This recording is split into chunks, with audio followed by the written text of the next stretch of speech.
우리 지난주에 우리 성도님들과 말씀을 나눈 것처럼 이 다윗의 삶이 아마 스스로 생각할 때도 어디까지 내가 내려가나, 바닥이 어디인지도 모를 만큼 아주 밑으로 내려가게 됩니다. 사울이 무서워서 블레셋에 있는 가드를 찾아갔는데 그 가드왕 아기스가 더 두려웠죠. 다윗은 미친 척을 하고서야 겨우 목숨을 부지할 수 있었습니다. 그리고 이제 다윗은요, 아무도 의지할 수 없는 황량한 광야로 나가게 됩니다. 그게 오늘 1절 말씀인데 제가 다시 한번 읽겠습니다. 그러므로 다윗이 그곳을 떠나, 그곳이 어디냐면 블레셋 가드예요. 그곳을 떠나서 아둘람 굴로 도망하매 그의 형제와 아버지의 온 집이 듣고 그리로 내려가서 그에게 이르렀고, 이 아둘람이라는 지역은요, 이스라엘과 블레셋 사이에 있어요. 그러니까 경계에 있으니까 서로 좀 조심하겠죠. 그래서 사람이 거의 찾지 않는 비무장지대와 같은 황량한 광야에 살게 됩니다.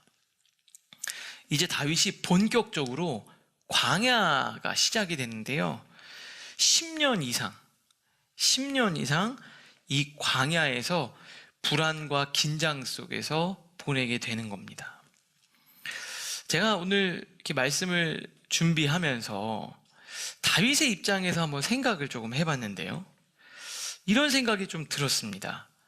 차라리 기대가 없었더라면 덜 힘들지 않았을까? 그러니까 아무것도 몰랐더라면 다윗은 그렇게까지 힘들지는 않았을 것 같다는 생각이 들어요. 자신의 삶에 아무 일도 일어나지 않았다면 아마 다윗이 그런 마음이지 않았을까? 그냥 나는 목동으로 그냥 평범하게 살고 있었는데 어느 날 갑자기 사무엘 선지자가 찾아와서 하나님이 그에게 왕으로 세우겠다고 기름을 부어주신 거잖아요.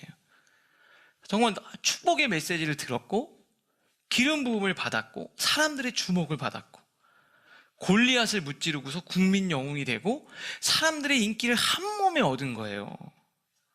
그리고 엄청나게 빠른 승진을 해서 왕궁에서 멋진 생활을 하게 되면서 진짜 자기의 인생 가운데 이제 정말 좋은 일, 편한 일, 즐거운 일, 행복한 일만 있겠구나, 그런 생각을 했을 거예요. 그런데 어떻게 됐습니까? 완전히 부서진 거죠. 왕이 될 줄 알았던 자신은 지금 사울에게 쫓겨서 도망치고 있고요, 하나님과 늘 가깝고 하나님이 늘 나를 지켜주신다고 생각했는데 하나님 아무 말씀도 하지 않으시는 거죠. 그러니까 기대가 컸기 때문에 무너짐도 그만큼 깊은 겁니다. 차라리 이렇게 하나님께 기도하지 않았을까? 하나님, 그냥 아무 말씀도 저한테 안 해주셨으면은 제가 이렇게 힘들지 않았을 것 같습니다. 하나님, 저한테 왜 기름을 부으셨어요? 저한테 왜 그런 꿈을 갖게 하셨어요? 아니, 문을 열었다가 들어가려고 하니까 제 문 앞에서 왜 닫으시는 거예요? 여러분들도 그런 심정이지 않을까 생각이 듭니다. 다윗은 지금요, 어찌됐건 화려한 왕궁이 아니라요, 먼지 나는 광야에서 이제부터 10년이라는 시간을 보내게 됩니다.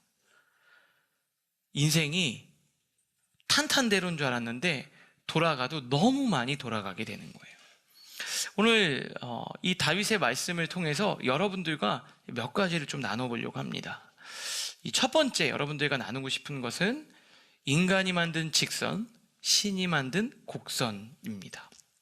하나님께서는요, 마치 한 줄기 빛처럼 우리의 인생을 어떻게 빚어가시냐면은 곡선을 통해서 당신이 목적하는 바를 우리를 인도하신다는 거예요.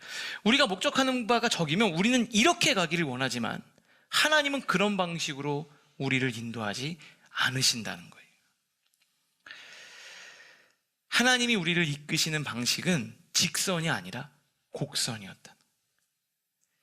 인간은 직선을 만들었지만 하나님은 곡선을 만드셨어요. 성경에 보면 이스라엘 백성들을 출애굽시켜서 약속의 땅인 가나안으로 인도하잖아요. 하나님이 분명히 주신 약속의 땅으로 인도하는데 인간의 머릿속에는 직선 거리가 그려졌어요. 여기서부터 가나안 땅까지.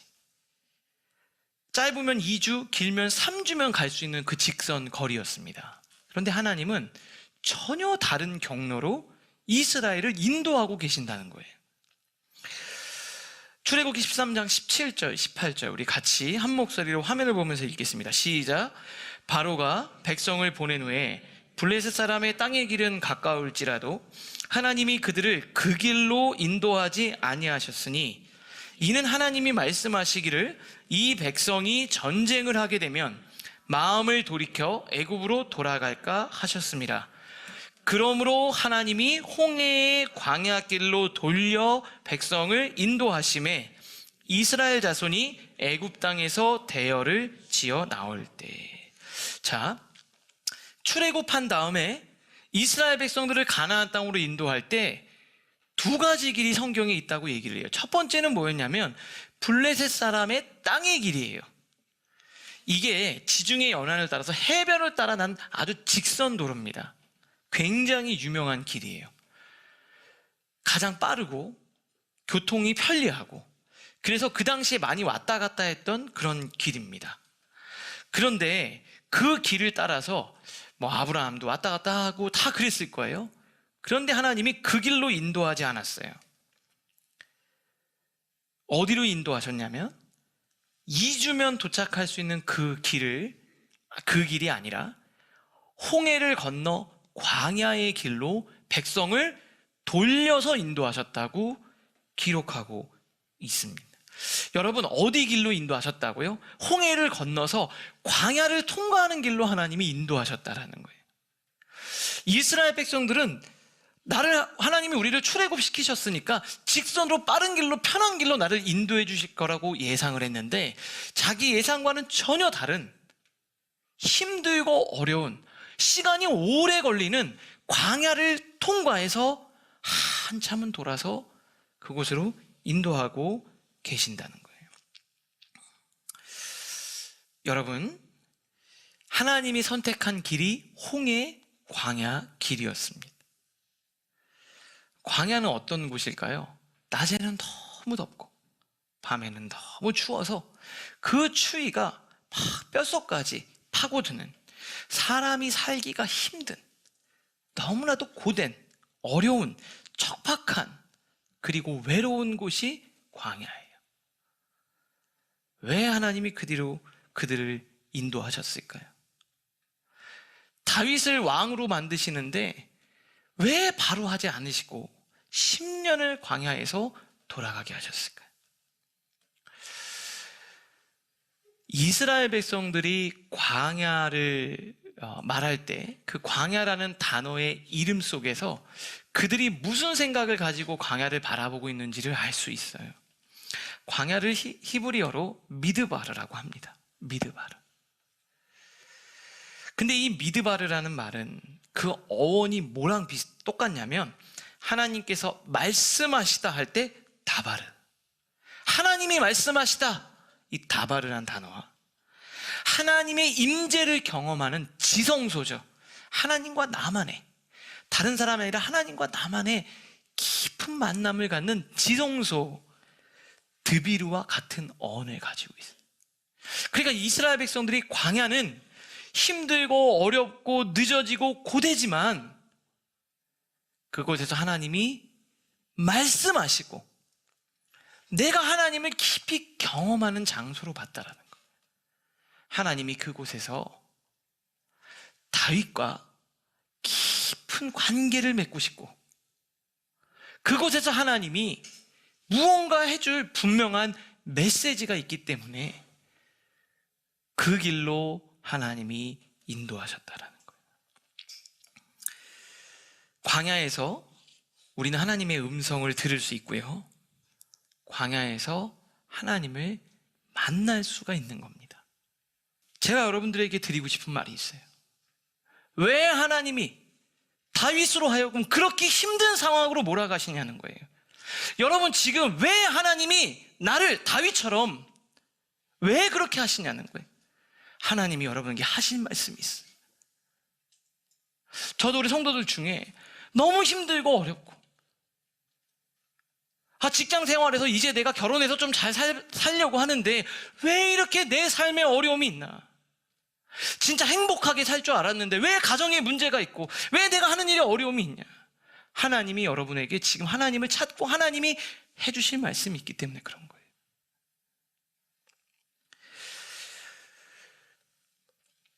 우리 인간에게는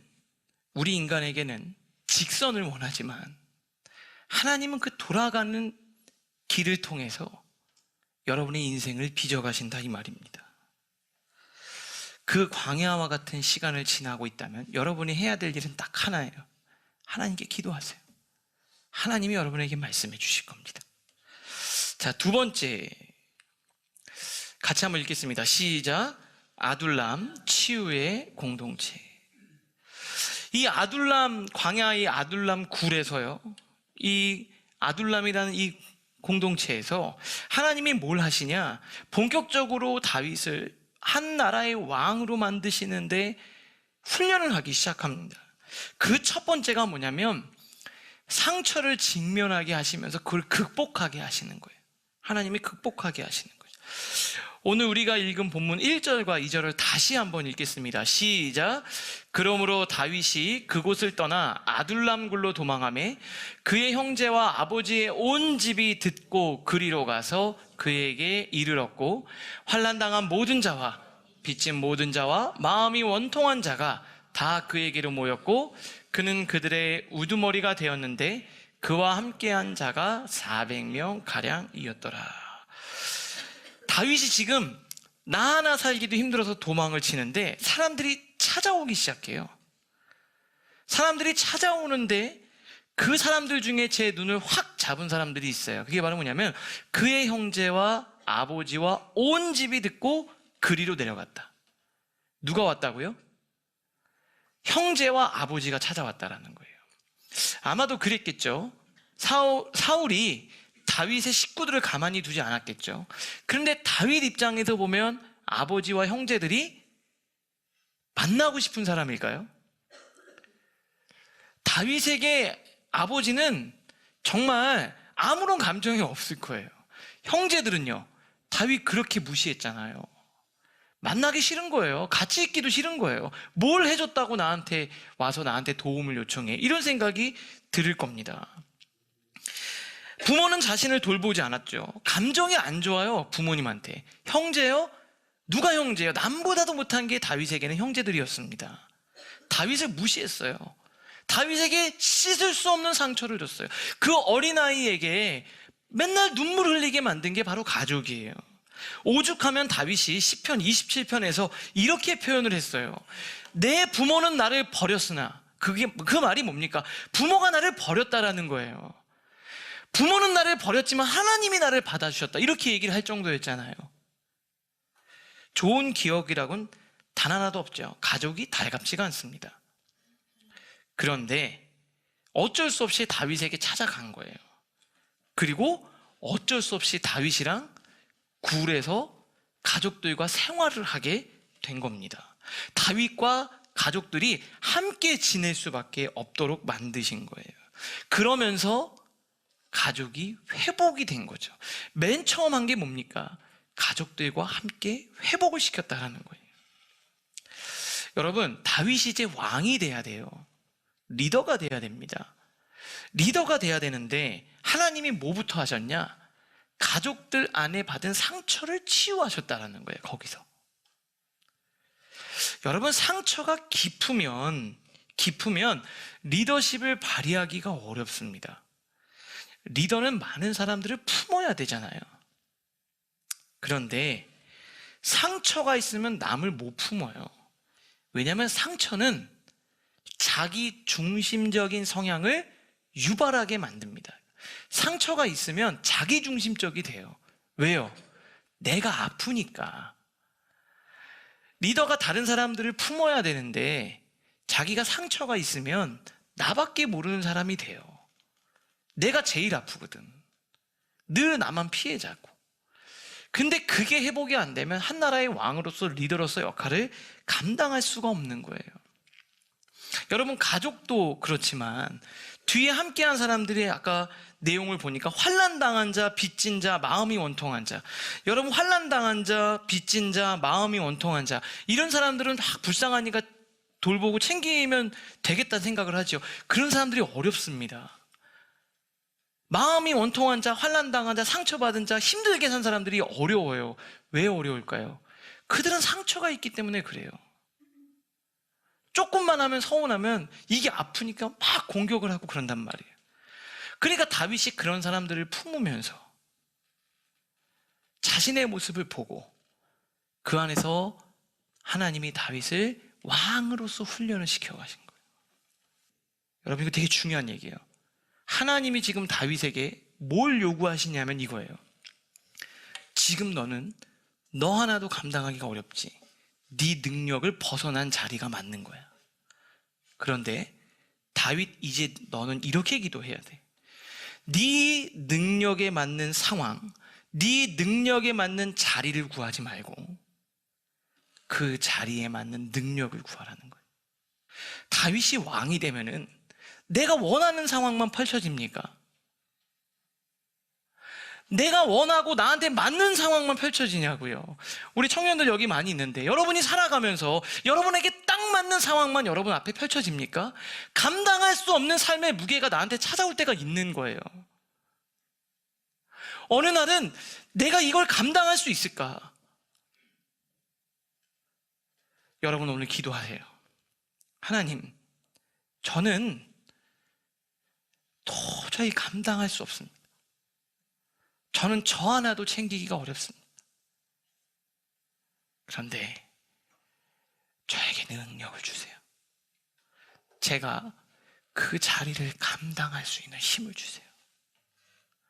우리 청년들, 믿음으로 하나님께 기도하는 거예요.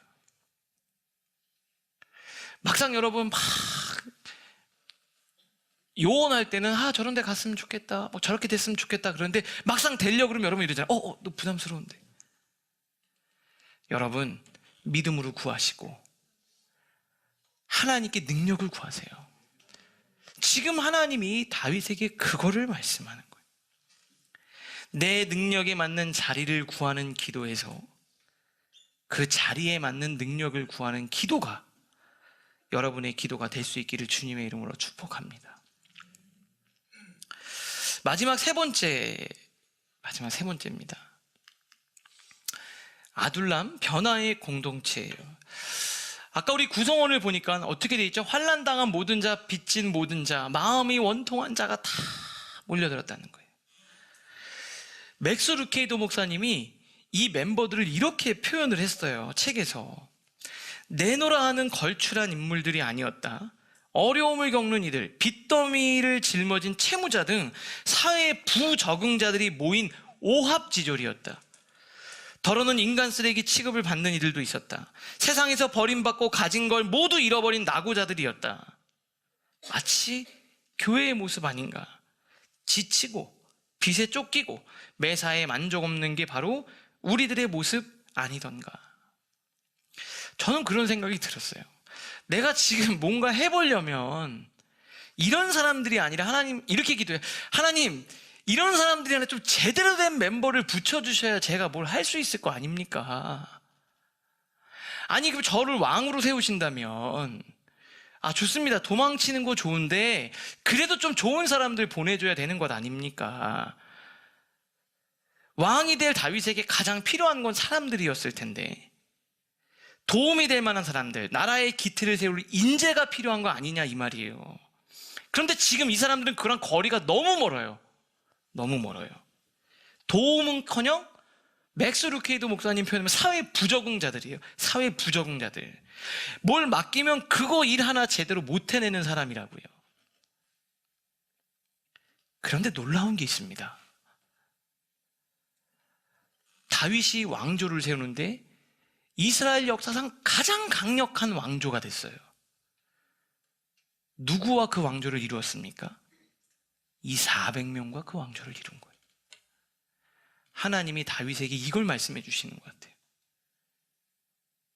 내가 너와 그 사람들을 통해서, 사회의 그 부적응자들을 통해서 이스라엘 역사상 가장 강력한 왕조를 내가 너를 통해서 세우리라. 여러분, 교회는 어떤 곳인가요? 세상 사람들은 그렇게 얘기를 해요. 야, 교회 갔더니 맨날 울고 교회 가니까 맨날 힘든 사람들, 나약해 빠진 사람들. 맞아요. 그런 사람들이 교회를 옵니다. 나 혼자 인생 나 혼자 살 수 있다고 하는 사람들은 교회 다니기가 힘들어요. 예수님 때도 예수님 찾은 사람들은 제대로 자신의 인생의 길을 걸어가기도 힘든 사람들이 모인 겁니다. 제일 힘드실 때, 너무 괴로울 때, 도저히 어떻게 될지 모를 때, 그럴 때 교회를 오셔야 돼요. 그래서 거기서 치유되고 회복돼서 나가는 거예요.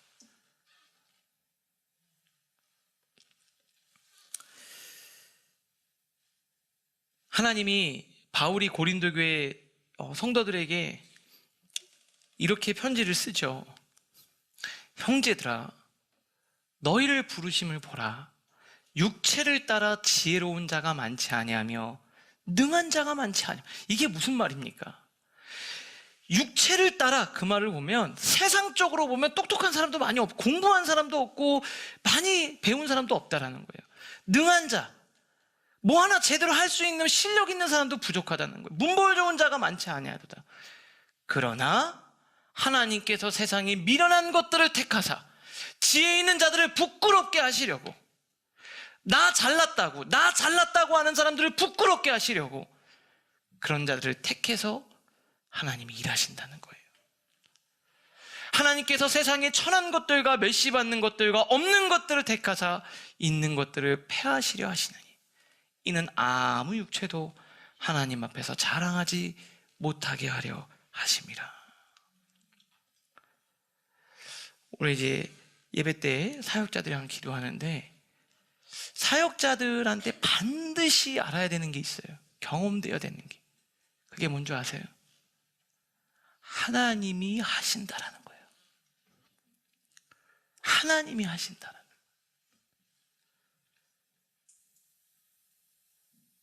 저도 목회하면서 그런 생각이 드는 거죠. 이게 처음에 잘 될 것 같다가도 한 사람 한 사람의 삶의 자리를 보면 이게 어떻게 할 수 있을까? 근데 하나님이 저한테 이렇게 말씀해 주시는 것 같아요. 우리 라이프 처치를 통해서 하나님이 그렇게 일하신다는 거예요. 하나님이 하신다는 거예요. 다윗에게 그걸 알려주시는 거예요. 너 혼자도 힘든데 다 이런 사람들, 답이 없잖아요. 답이 없었을 거예요, 그 상황에서. 근데 하나님이 그걸 말씀해 주시는 겁니다. 내가 이들을 통해서 일하실 거야. 네가 아니라 내가 너에게 하나님의 나라를 세워갈 것이다. 하나님이 그렇게 말씀해 주시는 겁니다. 말씀을 준비하면서 이 찬양이 이렇게 떠올랐어요. 하나님의 열심이라.